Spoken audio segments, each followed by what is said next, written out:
coworker tried to get me fired over breast implants, so I pulled a reverse Uno card. Part 2. In the present day, I'm 28 years old and working in an office. I'm doing a lot better than I was. My coworker Jill found out I'd had a boob job, but not about the cancer thing. When myself and my friend from years before the mastectomy were planning a holiday, and she made a joke about me going on a plane with my implants, and Jill overheard. By the end of the day, the entire office knew I'd had a boob job, but not why, and half a dozen people confirmed Jill had told them. Over the next few months, Jill made many jokes and comments about my chest to coworkers when I was in earshot, at one point saying I had more plastic than Barbie, and calling me fake in 2 ways.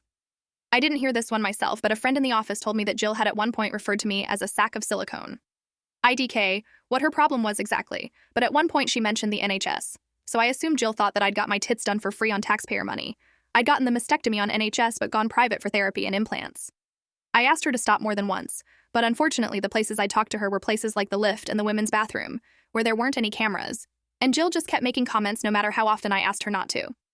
I wouldn't say it was every single day, but I heard at least 3 comments per week for 3 months. I hit my breaking point when me, Jill, and a few other coworkers were having lunch. I referred to something as being shallow, and Jill said, "You'd know all about being shallow," while gesturing to my chest. I snapped.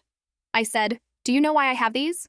A few years ago, the doctors found potentially cancerous cells in my breast tissue. I was advised to get a mastectomy and was left with huge, ugly scars on my chest. I went to see a therapist who sent me to a cosmetic surgeon, who advised me to get implants to hide the scars. And I did just so I could look at myself in the mirror without crying. So maybe next time you want to judge someone for having cosmetic surgery, you should ask them why they had it first." And feeling like that was a mic drop moment, I picked up my food and left. For the rest of the day, I had about 1/3 of my office come up to me and offer support, and the rest tell me that Jill was just joking around and I was being a bitch. I replied that Jill was being a bitch long before I was.